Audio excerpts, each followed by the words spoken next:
So I moved to Corvallis this January, and I actually grew up in California, and I went to college in Sacramento. And while I was in college in Sacramento, I discovered a love for analog photography.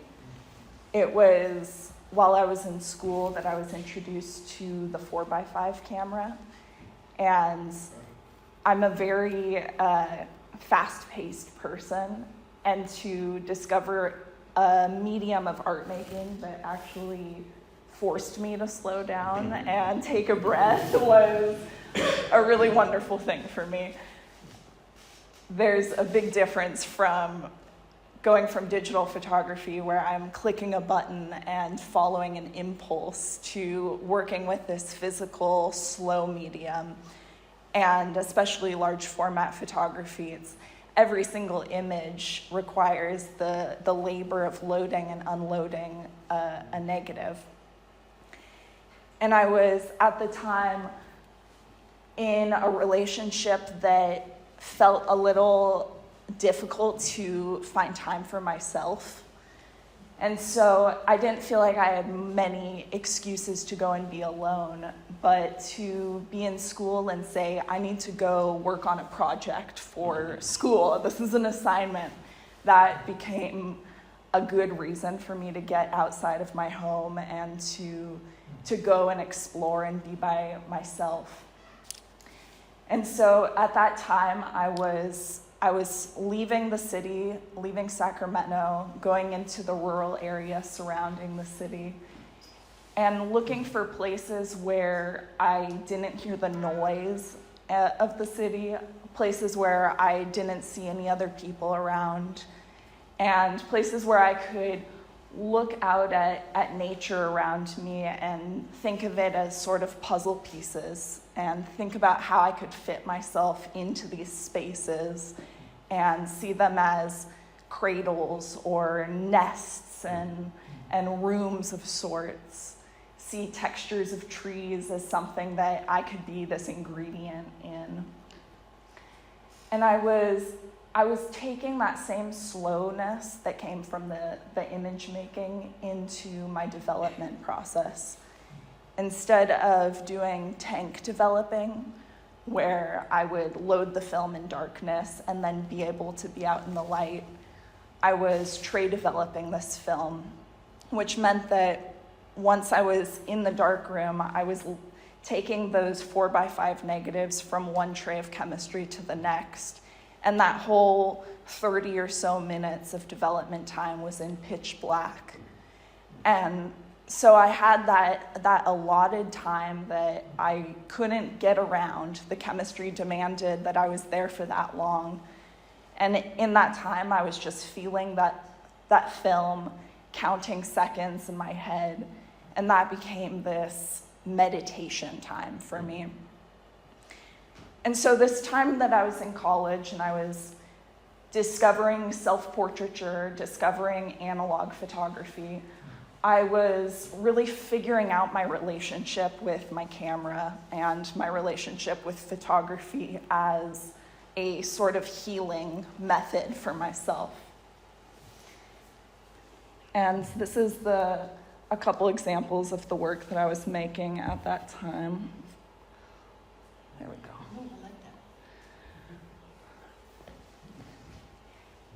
Yeah. So in 2021, I moved up to Portland from California.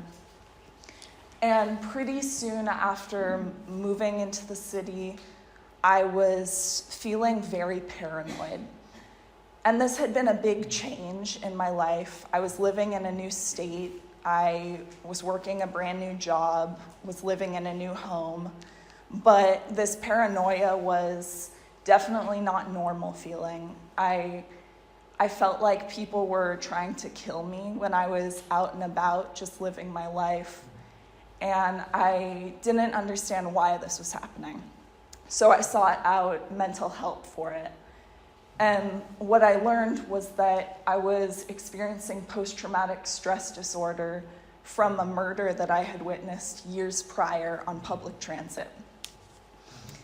And the way that my brain had responded at the time was to compartmentalize and to tuck this experience away and not really think about it.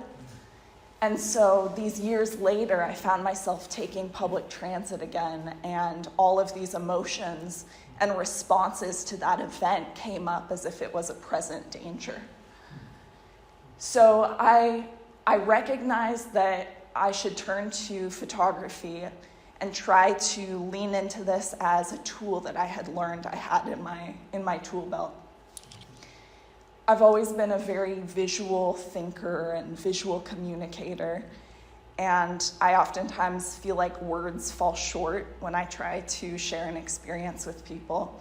So my hope was that I could use photography to communicate with myself and to try to access some of the emotions that were feeling very trapped behind this fight, flight, freeze response.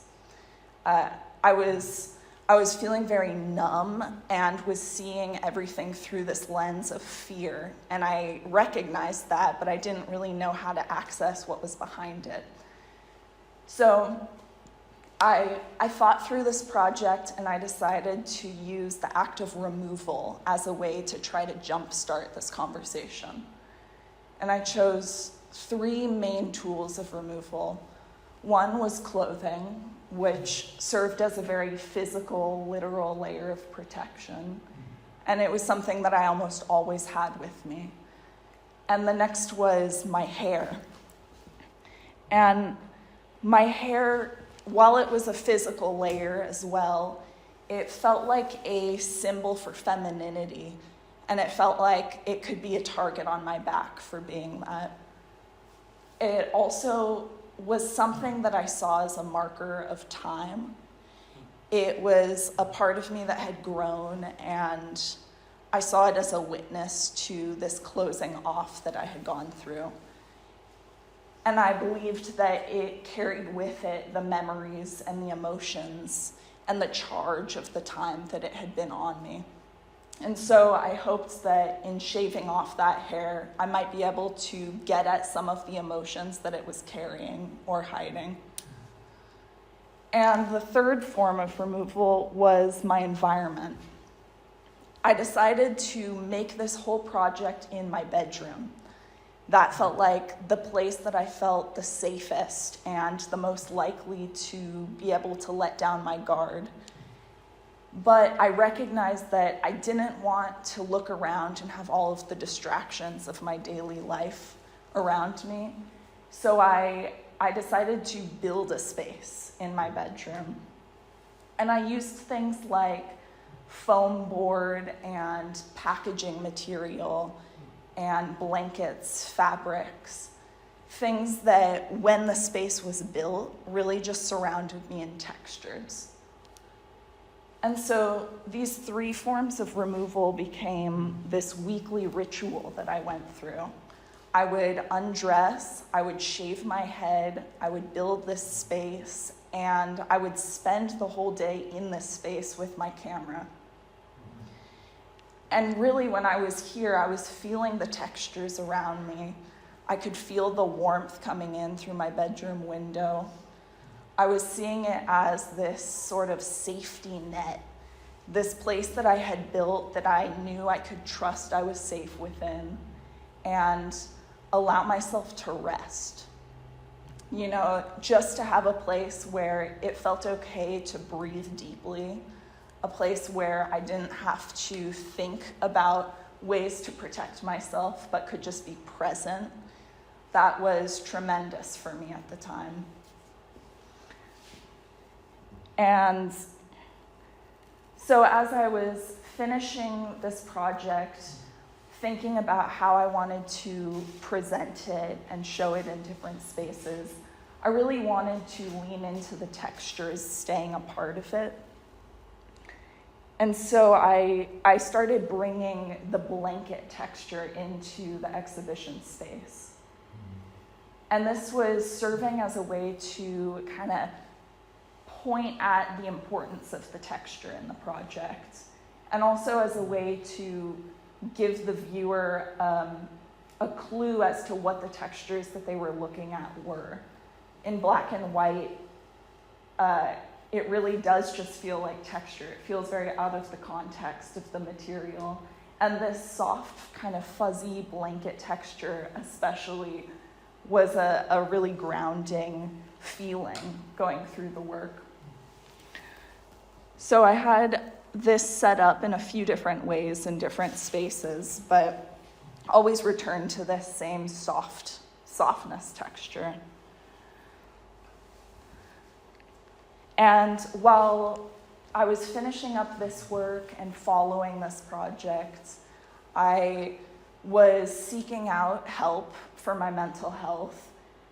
Oh yeah, the quality is a little darker looking on the up here, but I was trying all of these different forms of therapy, and I was really not doing good at this time. And so I was seeking out all these different things, trying to see what would work for me.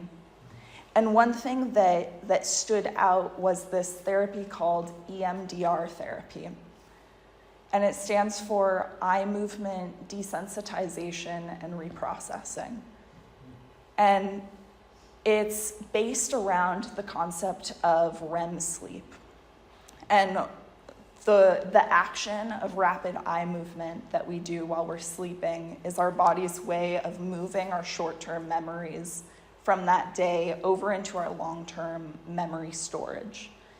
And this serves an important role of clearing up space for the next day, giving our body the knowledge that our memories, as we think about them, are something of the past, and knowing that they're not a present condition that we need to respond to, but instead are a memory that we can look at from a new vantage point. And so this EMDR therapy, it targets that reprocessing that we do, and it tries to recreate it during the day. And so either through that same eye movement that's just being guided by someone, or through another grounding physical practice that acts sort of as a metronome, something like tapping your arms or tapping your legs, you're replaying these memories, and you're trying to give your body the grounding to move them over into that long-term storage. Because what happens with PTSD is that a traumatic memory gets locked in that short-term spot of our brain. Instead of doing this natural response of moving things over and knowing that they're of the past, we replay a certain event, and our body responds to that event as if it were a current, present danger. So I was doing this EMDR therapy, and I was feeling very affected by it. And I was also recognizing that I needed to be doing something artistic. I needed a creative outlet while I was doing this. And I wanted to bring this concept of EMDR into image making. So first I conceptualized, I wanted to turn the space of the photos into this brain space that I visualize sometimes. And it's this black space where I visualize memory or scenes playing out. And my goal was to recreate that black space in a real place in my home and act as the person acting out these thoughts and memories. And so I built this space, and I went through memory, I went through scenes and fears that my mind would recreate or bring up.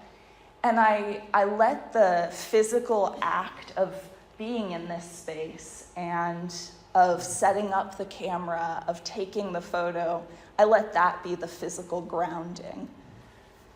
So I was essentially going through this same process of EMDR, replaying these memories while reminding myself where I physically was and using art as that physical reminder. And while I was working on these photos, I was trying to make a visual way to show others how I had responded to these events by rewiring my brain to see those unusual deaths as a very common occurrence. Instead of understanding that those were two rare coincidences, I had decided subconsciously that must happen to a lot of people, and therefore it must happen to me and my loved ones. And so I was internally identifying with these victims, and I wanted to find a way to express that because it was a very internal experience otherwise. And I also documented ways that I was grounding, ways that I had learned to cope, and physical reminders that were helpful to me throughout this. And some of these were temperature shifts, some were textures, some were like the wetness of water, things that could be physically grounding check-ins when I was feeling like I was going off into the thought realm a little too far. And as I made these photos, I started carrying around a micro cassette recorder with me. And I let this be my journal, my audio journal. So sometimes I would wake up and recount dreams into it. Sometimes I would retell memories as they came up. Other times I would be voicing out loud the internal narratives that would come up throughout my day from different interactions and different situations. And I was seeing these two things as really speaking to each other, the photos and the audio, making a fuller picture of an experience. Sometimes when I was in this space, I was thinking through a particular story or internal narrative that I wanted to document. And other times I would get into the space and then feel inspired by the emotions coming up that day. So as I got to a point where I had enough work for this to show it in different spaces, I began to think of different ways of storytelling depending on the space it was in. And one exhibition that I did with this work was a one-day immersive art event. And the concept for this was I wanted to recreate that black space as the space of the show, and in it have the photographs, the audio, as well as a third element, which was asking the viewers, what does trauma look like for you? It's a really isolating feeling to be going through all of this. I think if I connect my phone Wi-Fi, I'll be able to play this video. Give me one sec. But I was realizing that after taking that leap from making the photos and not knowing how it would be received by anyone outside of my own personal little bubble, I realized that I wanted to actually hear from people, not just share what I had made, but hear from other people's experiences as well.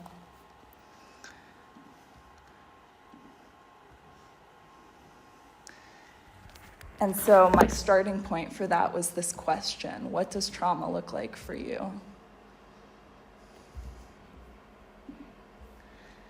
And here's just a little clip of what somebody made of this one-day show. But in the day that the show was up, in 24 hours, there were over 100 responses to this question, and they vary really widely. I brought the stack of them if anyone wants to look through them. And here are a couple. These are the comments? Yeah, these are These are responses. And something that really stands out to me is the ones that aren't words, but are drawings or textures. There's a very human impulse to lose our vocabulary and lose our language when we go through a really emotionally charged experience. And trauma is very much one of those. And I just relate so much to that scribble as a response. And seeing the range of responses is a very important reminder that while it feels like I'm in this little bubble, oftentimes these experiences are invisible to people around us, and everyone is going to engage with trauma, whether it's firsthand or secondhand in their life. And just to see the world through a lens of understanding that we're all carrying something of that with us. And it affects how we present, how we react, how we interact. I think we have a lot to learn from that. And so where I'm at with this work right now is I'm working on a video, and I've been having a ton of fun with it. It's this camera, it's a Lomo Kino camera, and it takes any 35 millimeter film. So I don't have to get any special fancy video film. And it's essentially a cheap toy video camera that keeps it all analog. And I'm taking this out and I'm trying to document tunnel vision. I recognize this weird pivot that I go between where I'm either hypervigilant and very aware of all of my surroundings, or tunnel visioned and hardly aware of any of my surroundings. And so in the video, I'm trying to document that side of the experience. And it feels like a third component that fills in this personal story that felt nearly impossible to try to put words to, but each element that gets brought in feels like it forms a fuller, wholer-bodied picture of it. And this is work in progress. This is something that I've been working on. And I'm at a point where, as I see these different elements come together, I'm hoping to find spaces that can show all of the elements, not just the photography, but the audio, the video, and the audience participation. I'm really interested in how differently the art is taken in depending on how it's installed, and moving away from the traditional white wall, black frame style of presentation and into a more immersive, multi-sensory, hands-on kind of way of seeing artwork. I think that I engage a lot more with work when I'm able to have permission to touch something or write something, and I want that to be a part of it as I share it.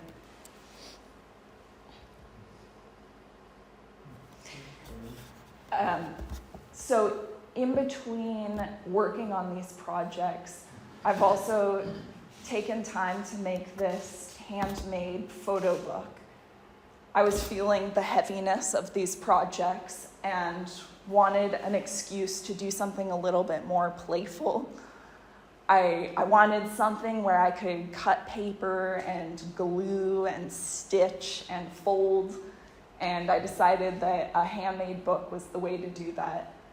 So this is what came of it. I was thinking of the idea of these layers that I carry and that I think most people carry, where we have our external layer that presents with the world, that interacts, that is protective in some senses and guarding an underlayer that oftentimes holds more emotion. And I wanted the book to talk about these two layers and how they coexist. And so I chose circles as a form of transportation between these spaces. The circle acts as the opening and closing on the pages. And the theme of an open eye represents the guarded exterior, and the closed eye represents the unguarded, unprotected interior. And here's a little video of the making process. I had such a blast making this. It was exactly what I needed when I needed a break from the thinking and some time to just be making with my hands. And what came of it, the final book, here's a little walkthrough of it.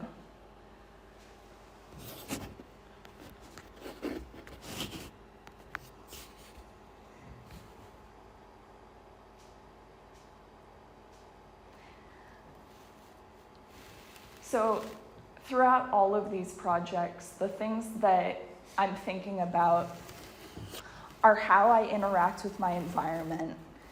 You know, whether it's the early work in college when I was seeking out a particular environment that had something to offer me, or whether it was the work when I first moved to Portland where I actually built the environment that I needed to gain something from, or in this more recent work where I eliminate my environment entirely and see it as a complete blank slate.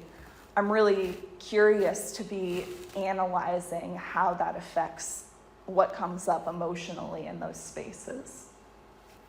And I'm also very curious about how we interpret artwork differently depending on how we engage with it and also how it's presented to us. With this book, I really wanted to give the viewer and the reader permission to have fun and be hands-on with it as well, not just me in the making of it. And I was thinking about things like kids' pop-up books, things where you have to engage with it beyond turning the pages if you want to see everything in it. And that had a big inspiration in the final outcome of it. But also in terms of installation of shows, I want to play around with how the same project and the same photos can be interpreted very differently if it's on a white wall as a photograph versus in a space that is immersively a part of the project. And how when we have more of our senses, like our hearing activated as part of a show, how our emotional responses may be different. Over here on the table, I have a few things that if anyone wants to look through, I don't know if there's a way to turn the light on. Yeah, that would be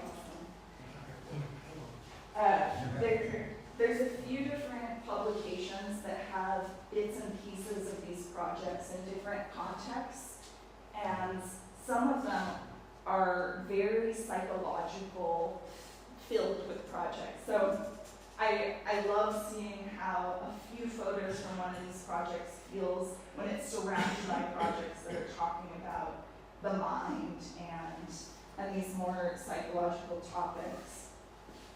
I also brought in a few fabric prints, which is something that I would equate to filling that same urge that the handmade book did. It was something I made back when I was in college working on that first project, but was very much just a playful act of seeing what was possible when I had a printer and whatever mediums I wanted to try to put through that printer. And I have my last copy of this book here. If anyone wants to have that physical experience of opening and closing, that's what I made it for. And also, I am at a point where I'm asking people to respond to how do you take care of yourself? You know, there's a lot to be gained from recognizing that people are fighting invisible battles, but there's also a lot to be gained from learning how we all cope and how we all manage to take care of ourselves, be there for the people in our lives. And if anyone would be willing to contribute to that part, I have some paper here as well as some pens, and that would mean a lot. But please, if anyone has questions, I would love to answer them. Is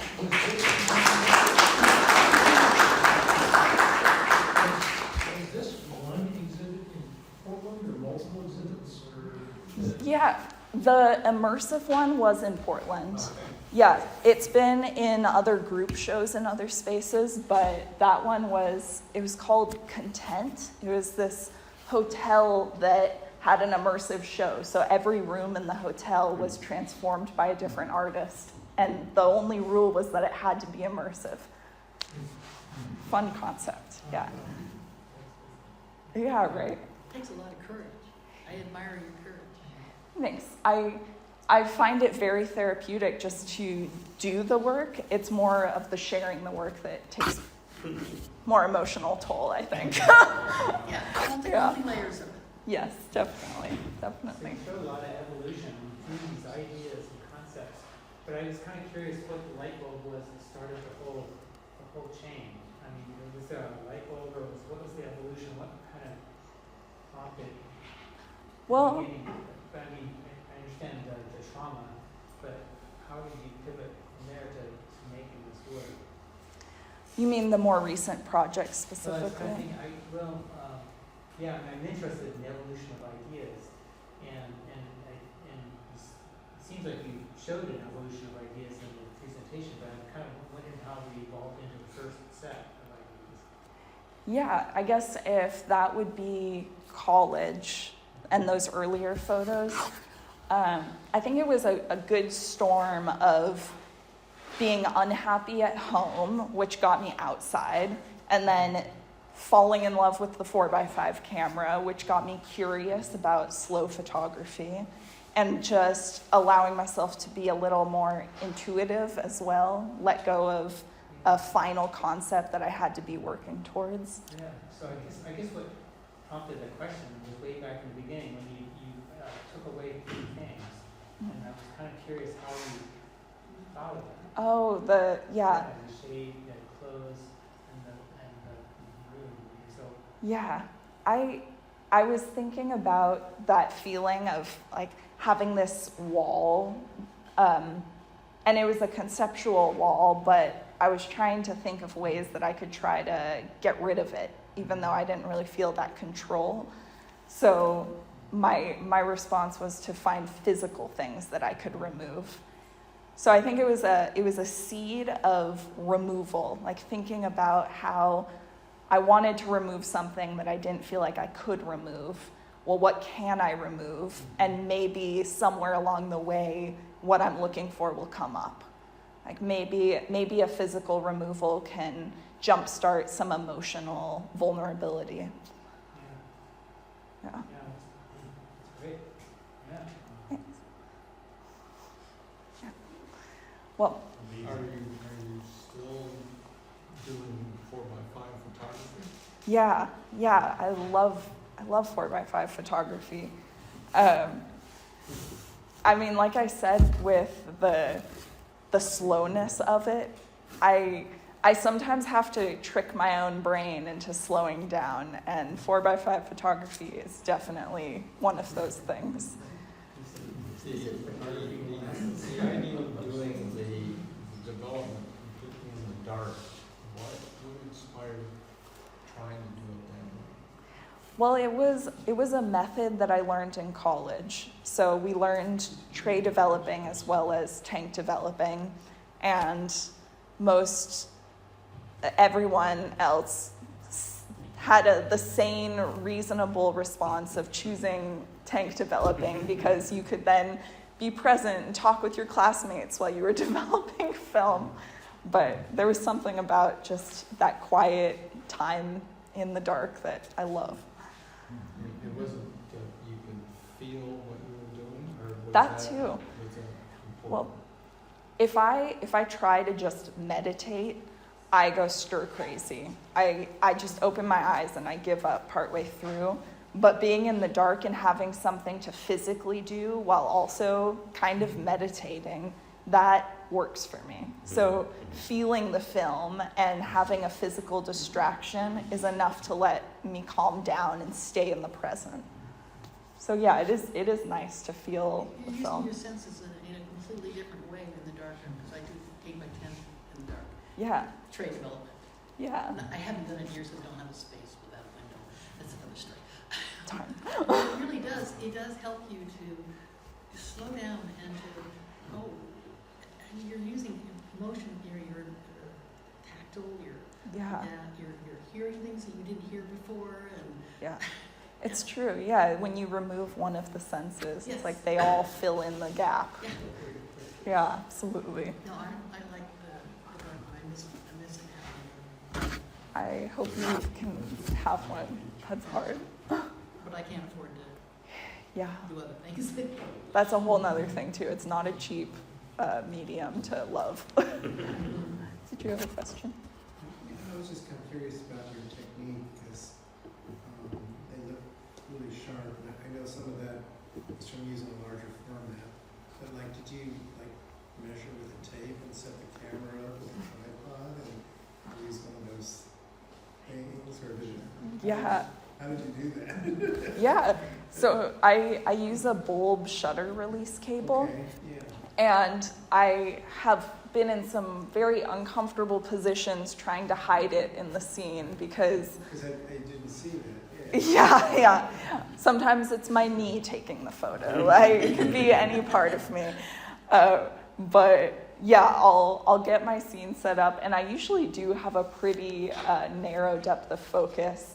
But I use visual markers. Like, I'll set something where I think that I'll be. But yeah, there's definitely a little bit of like intuitive guessing when it comes to it, and oftentimes it works out well. And I think the more I do it, the more I know where is within reason. Yeah. And those shutter cable releases, the long ones, there's only one that I know of that is still sold and produced, and it's I forget how many feet long it is, but at one point in college I wanted to get further from the camera than that allowed for, and I just bought two and MacGyvered an extra long one. Because yeah, it's like with all of the analog stuff, you're kind of limited with what is being made. I feel really lucky because there's a lot out there that people don't seem to want. So in that sense, it's affordable. You pulled it off. Yeah, it's just the film and the paper that gets painful. Yeah. Yeah. Also, if anyone wants to look at those photos on the computer, the darker project especially kind of is tricky to see on the screen, but feel free to come look up here if you wanted. I know projectors are hard to get the tones. I like how you gave the people white pencils to the black to make our observations or comments. Oh yeah. Yeah, I know. I'm trying to think of when I'm starting each of these elements how it could look good with everything else at the end, even though I don't really know how I'll piece it all together when I first make it. I like this theme of sticking with a dark background, kind of like the photos. Yeah. Yeah. Do you have a favorite type of music that you like to work with? Oh, well, when I'm taking the photos, I don't do any music. I just torture myself with my own thoughts. But sometimes I'll listen to music if I'm ever scanning the film. Gosh, what do I listen to? I like Agar Agar. That's a good one. You put me on the spot. I'm bad at thinking of music I listen to. Yeah. So clearly you continue to work with this things I'm gathering. It is some therapeutic for you, not Yes. your audiences as well. Very. Because I had that, I also had PTSD, and I was pushed by my professors when I went to art school to like tap into that, and I was like, no, I do not, you know, I don't want to be here, I don't want this. I guess how, seems like you've thought about this a lot, and how, in the short term and long term, and your work, like, I guess how do you engage with that person or those feelings day to day? Yeah. Well, I mean, do you really torture yourself when you do space? Because that makes me like really sad. When I see No. work, I think that's what's happening. no, I have a few thoughts. One, I don't think I ever would have made the work if somebody else was telling me to. And I totally hear you there, because this is not the kind of thing that you can be forced into sharing. You really have to be getting your own experience from it and feel like it's right for what you're going through. And when I am actually making the photos, it's extremely therapeutic. That idea of the EMDR therapy, where you're physically kind of moving while you replay these things, it really worked for me. And I found that this process of the photos did something really similar. I had a therapist doing that therapy, and I felt comfortable with this. I don't think I ever would recommend trying to like come up with that and follow a form of therapy without a professional. But what I torture myself with is getting started. I think like I have this kind of inertia or like gravity that makes me want to not start taking the photos. But then as soon as I start taking them, it feels so good. And I am always glad that I did it. And I've learned that about myself. So I push through the torture of like getting started. But yeah, no, it's definitely not torture when I'm actually taking the photos. It's very therapeutic. There was an artist, I can't remember her name, she's from Portland, and she did have an exhibit at Fairbanks here on campus, and it was torturous, and so, and I missed her artist talk, I saw her saying it now, like one of the things was like this projection of a dog, there was like mirrors with snarling face, like living dog, like go into each other, so it's like, it was all encompassing one wall, and then there was this like chain link cage, and the door would open and slam, and I was like, Jeez. but I was like, so I didn't get to see her talk, and I started taking, I was like, oh, I just feel thank you for your show, like that really helped me, like those were how I was feeling, and she was like, I'm glad you enjoyed my pain, and like I was just like, oh Christ, like I'm never gonna make this work, I don't want to be that person, like, it did help me, but like I would hate for that person to want to, you know, the artist, you know, hurting all the time, so. Yeah, that's a It's very weird helpful response just for to you. know about that artist. I know, that is a weird response for the artist to give you after going through all the work of sharing it. Yeah. Yeah. Yeah. I think that choosing to share artwork that is personal or is psychological, like you definitely have to be okay with knowing people are going to take it how they take it. Absolutely. Yeah. Healing versus like necessarily recreating trauma. Yeah, that's fair. And I'm trying to really lean into that here. I have all these responses on what does trauma look like for you, and they're heartbreaking oftentimes. And I just started this other set of responses that's all about healing, and it's lovely seeing them side by side. I mean, maybe lovely is not a good word to use, but it really goes well together, and I want to lean into having more of that. Because, yeah, I mean, when I started looking for help and talking to people, there are so many simple physical coping responses and techniques that I never would have known based on my upbringing and the advice I was given. And just for us to all kind of share our tips and tricks with each other on how to be living the healthiest life we can, I think is a good thing. Yeah. Yeah, thank you guys. Thank you.